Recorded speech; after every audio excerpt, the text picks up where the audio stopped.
Hey everybody, Kelly Engineer here, and welcome to episode 21 of Journey Across the Void.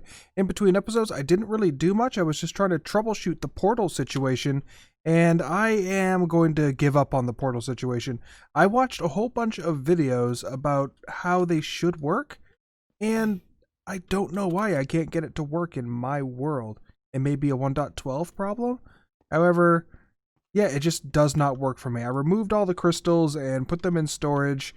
And yeah, I just will not be able to get this to work for now. Hopefully another update comes out in the future that will make them work in my world. But for now, yeah, we're going to put a pin in this. Another weird thing that was happening in regards to the portals is every time I tried working with them, any Ender Utilities type object that has tabs in it, like with my memory cards, trying to switch between my memory cards, it would freeze up. So after trying to figure out the portals, I would come back here and try to mess with my chest, and the tabs would not switch. I could hit this tab and it wouldn't go. It would still remain on the first tab, but the second I exit out and go back in, then it actually recognized. So my Enter Utilities items started acting wonky, and I actually, in order to fix it, I had to restart the pack altogether. So that was a problem, and that's another reason why I'm going to put a pin in the Ender Utilities portals, because I don't want to risk everything messing up, since this is my primary storage right now. And finally, the last thing that I was doing in between episodes was making a whole bunch of armor. So I have made all of the vanilla armor. I made emerald and steel, and here's my hazmat suit I made earlier. I'm going to make every single type of armor in the pack, including the Tinker's Construct. Yeah, including the Tinker's Construct armor as well, because my eventual plan is to finally make these into rooms. And I'm not sure whether or not I want to make them into standard rooms or standard floors, but I'm going to incorporate all of the armor into it. So it's supposed to be different floors, and there's supposed to be windows right here. And I still need to design it. I still need to make it. I just know that it's going to incorporate armor somehow. Anyway, what we're going to be doing in this episode is we are going to be spending it in the Twilight Forest again. I'm going to be doing a boss rush, mainly because I do need to complete all of the quests for this. And since I have to do all of these quests anyway, I may as well make an episode out of it. So I am going to try to 100% complete this page. That means I'm going to have to... oh man, I'm going to have to bring every type of wool as well for the questing ram. I did manage to find a questing ram in between episodes. And where was it? There it is. Alright, so I'm going to zoom in on it and or draw a circle around it. However, this icon right here is where a questing ram is. It's this kind of light green or jungle green color, and it has this really weird boxy symbol on it. It's a very rare biome, but it's where the questing ram exists. So yeah, I'm going to have to bring some wool in order to complete that quest. But anyway, yeah, that is the objective of this episode. Complete all of these quests. So right as I found the entrance to the second floor of the labyrinth, I killed a minotaur and it gave me a maze map focus. So the maze map focus is necessary in order to make labyrinth mazes, which is why I brought this stuff right here. Let's put this down. Paper, maze map focus. You can find these in the dungeon chests. I just wasn't that lucky. And once you activate it, it will become a map of the labyrinth, which is very good for me. This labyrinth is a little wonky. It's kind of, yeah, it has a lot of breaks in it, so I can just go up and down anytime I want. I didn't even have to, find the entrance to it. It was right here. But that is whatever. When I go down to the second level, wherever the... Did I seriously just lose the second level? There it is. Alright, so when I go down to the second level, the maze map will actually change itself. Here we go. It will actually change itself to the level that I am currently on. So... oh, it doesn't look like it has. Do I need to actually... well, that was easy. Here is the, here's the boss of the labyrinth. So, yeah, let's take him down. I'm gonna... holy smokes! I don't remember that. Alright, well, I'm going to eliminate this. I think I got a little bit too close, but it's fine. There we go. That was super easy. Alright, so none of these are trapped chests, and you do have to be careful in the labyrinth because some of these are trapped chests. I opened one earlier, completely forget about it. I'm going to grab all of the ironwood and steel leaf that I can. Oh, another map focus. I want to try something. So this maze map did not adjust itself whatsoever to my location. This is still the upper floor. So I need to do something about that, and I think when I made it before, it locked itself to the Y level that I was at when I made it. So I'm going to try to make a map on the second floor of the labyrinth and see whether or not that actually, manufactures one that I can use for the second level. Here we go, map focus. I am on the second floor, and let's see whether or not the blank maze map actually...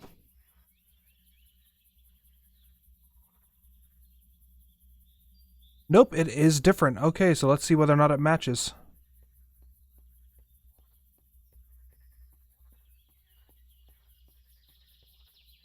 Alright, this should be a dead end right here. Going back into the room. Awesome, awesome. Alright, so it does matter what Y level you activate the map on. That is good to know. And it's something I did not know. So there is the next location I need to go. This is the fire swamp. And as I get close to it, you're going to see some little black particles. Here we go. So these particles mean that if I try to advance any further, I am going to immediately start burning, which is what the meat stroganoff... There we go. Now that I've eaten the beef stroganoff, I can successfully enter the fire swamp. This mound right here is where the Hydra is, the next boss I need to fight. Pretty easy boss. Just destroy the heads. Wow, I'm going to have to lower the volume on this fight. Holy wow.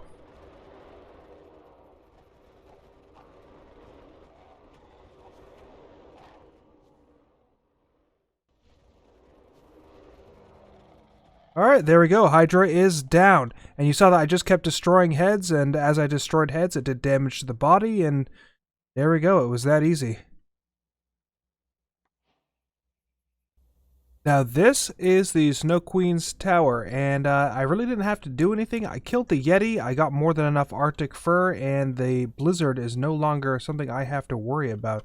I have already taken care of one Snow Queen. I'm just taking care of a second one, because that first Snow Queen Tower that I was in was terrible. Nothing made sense in it. It took me quite a while to get through. This one isn't really looking much better. However, ooh, there's Snow Guardians in this one. There were no Snow Guardians in the other one. There were, however, the little icicle bomb guys. Once I find one, I'll show you what they are. But if they see you and they do explode, these Aurora blocks will actually stop having their Aurora effect. So if you pay attention to the Aurora block, you'll see that the color is actually pulsating. And I've already collected quite a bit of them because I want to build... I always want to build something with them, but I can never figure out a use that makes sense. Regardless, I'm going to travel to the top of this tower, take care of the Snow Queen. And I'll be back with you once I've actually, facing her. Hey, there's one of the stable ice cores I was telling you about. There we go. Alright, so I took care of it, didn't really have to worry about it. If they ever become unstable, though, like I said, they will destroy the Aurora blocks. Not actually destroy it like a piece of TNT would. It will just stop being an Aurora. Man, the chests are abysmal in here. Oh yeah, this tower was so much easier than the other one I was in. Pretty much you're going to find this icicle staircase, and once you burrow your way up... Oh! Ghost blocks? Yeah, ghost blocks. Anyway, once you burrow your way up, you're going to find the Snow Queen, and you have to attack her from the top, because if you attack her from the bottom, those little clouds that were surrounding her actually protect her from any damage. So, yeah, it's imperative that you attack her from the top. If you leave her alone, she'll actually start jumping around and will just continuously throw snowballs that actually hurt at you. So, yeah, you got to be careful about that. Ooh, I got a Seeker Bow. But now that we have the Snow Queen defeated, we are going to move on to the forest. Now, I'm in the Dark Forest right now, and this is probably my least favorite part of progression for this mod, because, yeah, it's so dense, and whenever you actually find labyrinths that you're looking for, where the Fallen Knight is. Oh, nice, cherry juice. So yeah, whenever you actually find a little labyrinth area, it's kind of like a dungeon in the overworld, like in a vanilla Minecraft world, because the terrain just tears it apart and makes it almost unnavigable. Navigatable. Wow, navigable. So yeah, I'm still searching for it, and I should be right on top of it if the map is any indication. I'm just not sure why I'm not seeing it. I thought I was recording it, but apparently I was not, so I just placed a trophy, any one of the trophies that are displayed on the side of this trophy pedestal, and it has opened up the Goblin Stronghold for me. So, yeah, the Goblin Stronghold is where I'm going to find the Night Phantom, which is the next boss I have to face. The only reason I need to fight it is because the Carbonite Tower, where the Urgast is, the next place, has devices in there that will only obey me if I have defeated, here we go, if I have defeated the Night Phantom in here. So we're going to travel through and try to find its throne room. Well, this is what wandering around aimlessly will do for you. Here are my, here are all of the Night Phantoms. I just have to, you know, take them all down. Quest completed, booyah! Alright, so yeah, I was wandering around aimlessly, and usually this area is blocked off. I shouldn't have been able to stumble into it, but I did, so yeah, that's that. Anyway, let's see what we have in the chest. We have our trophy, we have pretty much everything. I'm going to swap out the Phantom Helm for this Phantom Plate and Helm. Get rid of that. Take the trophy. And we're going to take all of this. Booyah. Golden Goose Egg? Where did I get this? Huh. Well, anyway, alright, I'm going to finally move on to the Carbonite Tower, take down the Urgast, and then we can finally head to the Highlands. So here is the Carbonite Tower, and once you get to the base of it, you're going to find this little outpost building right here. You're going to have to dig down a little bit, and sometimes it is hidden, like on the other side, but these reappearing blocks will not respond to you until you take down the Phantom Knight. And even after you take them down, there's still going to be that little red highlight right here. And then after a while, it'll just reform itself. And then you have the ones that are actually inside the tower, so yeah, stay away from this infested tower wood. And then you have the ones inside the tower, which will... Yeah, I'm definitely hearing the Carbonite bugs inside the fested. But yeah, these ones right here will just stay vanished forever. So take the opportunity, if you want some, to actually mine them out, because you can. So after you mine them out... Oh, wait. Why am I not... There we go. Once you mine them out, you can actually place them in your base or whatever, and they're just super handy. They have a super fun aesthetic. But yeah, they won't activate until you take down the Phantom Knight. One of the things you're going to have to do in the Carbonite Tower is get these tower keys, and you're going to need at least 4 of them. Oh, and be careful not to go outside, because as you get higher in the tower, more ghasts will spawn. Not just the Urgast, a ghast. So, e-ghast. Anyway, now that I have the 4 tower keys, I'm going to head back down to the base of this place and finally use my tower keys to advance inside this tower. So here we go.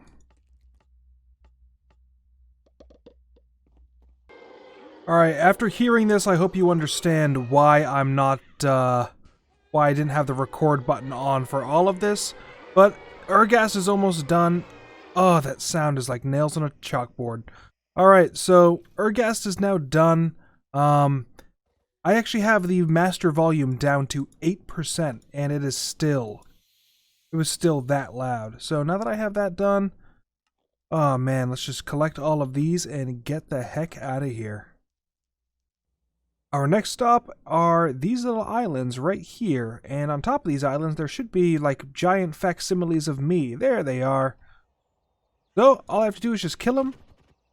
Collect the giant pickaxe, and there should be a giant sword as well. Excellent, excellent. So once I kill these guys, I need the giant pickaxe in order to go into the troll caves, which are actually directly beneath me. There's an entrance like right over there. So in the troll caves, I can use my giant pickaxe to break the giant obsidian, and in that giant obsidian is something called a cinder lamp. And the cinder lamp will help me burn these little thorny areas down. Alright, I am in the troll caves, and you know it's a troll cave because it's going to have this trollstein around it. Trollstein, I'm not... Oh, there, and also there's a cave troll. So all I have to do is just keep descending and keep descending until I find like a little vault looking structure, and it has giant obsidian in it, so you know that you found it. This is the vault room, and I kind of got lucky that this oil keeps spawning. So the oil spawned, it completely got rid of the piece of obsidian I was supposed to mine out in order to get to these chests. And yeah, these chests and trap chests. Let's make sure that I'm not going to activate anything. Oh no, please tell me. Oh, thank goodness. Alright, so I was afraid that I didn't get the Lamp of Cinders to begin with. So, alright, now that I have the Lamp of Cinders, I am ready to progress. I'm still going to mine out this giant obsidian because it is a novelty and I do want it. So after I mine out the giant obsidian, I'm going to continue on. Now, something that's really neat about the thorns is if I try to vein mine them, and it doesn't take very long using my axe, you'll see that instead of actually vein mining, they grow. The only way to get rid of them is to use the cinders. And yeah, you see that now they are burnt thorns, and I can get rid of them no problem. And I think it's just a really nice way to prevent you from cheesing your way through this. But I can fly over here anyway. What I'm supposed to do is burn through all of that like this is Sleeping Beauty or something, and get all the way to the door, and then you'll get the advancement. Past the thorns and So Castle Very Wow, but it says NYI right next to it, which stands for Not Yet Implemented. So really I could, if I wanted to, mine out everything about this, and there are some enemies and stuff in here. But yeah, there's really just nothing in here except for the blocks. It hasn't been implemented. Geez, I don't even know. Like 1.10 it wasn't even implemented yet, so it's been a while. Regardless, this is the end of the Twilight Forest progression as it stands right now. I really only have one more thing that I need to do in order to complete... Where are you, my friend? In order to complete the quest, and that is create the armor and go find the questing ram. And there it is. So you see that this biome is beautiful. There are these rainbow trees. Well, I guess it's not rainbow trees, but they look rainbow.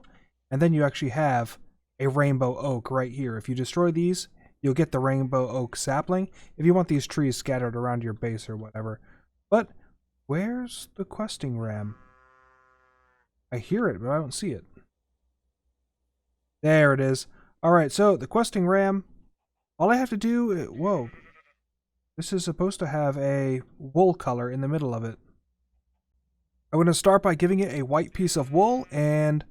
Alright, so white worked. Usually it requests what wool it wants. Regardless, I have all of the wool here.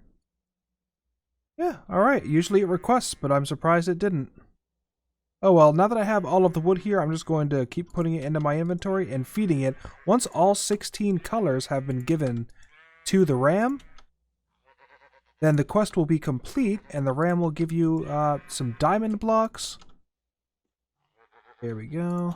We'll give you some diamond blocks and some gold blocks, as well as the trophy for completing the quest. There we go. That should be all of them. That should be all of them. Oh, I forgot the brown wool. Okay. There we go. Now that's all of them. Gave me a diamond, gold, emerald, and iron block, as well as the trophies necessary and the crumble horn. So the crumble horn, I'm not going to bother using. I can't remember whether or not it has a durability on it. I'll use it once. Let's find a grassy area. You see that it just broke the stuff around? There we go. And it does have a durability, so I'm going to stop using it. But that's just what the crumble horn's for. It's kind of... It's just a trophy. It doesn't really have much use. But now that all of that is done, I'm ready to close out this episode. I know it was kind of uneventful. It was just me rushing from area to area, but I hope that I adequately explained each individual area, with the exception of the... I know I kind of slacked on the Ergast Tower, the Carbonite Tower, but some of those puzzles are just... If you can fly, you may as well just fly through them. Really, the only thing that threw a wrench in the works was using the tower keys. Other than that, there are some puzzles in there that do require solving, or you can just fly past them, which I obviously did.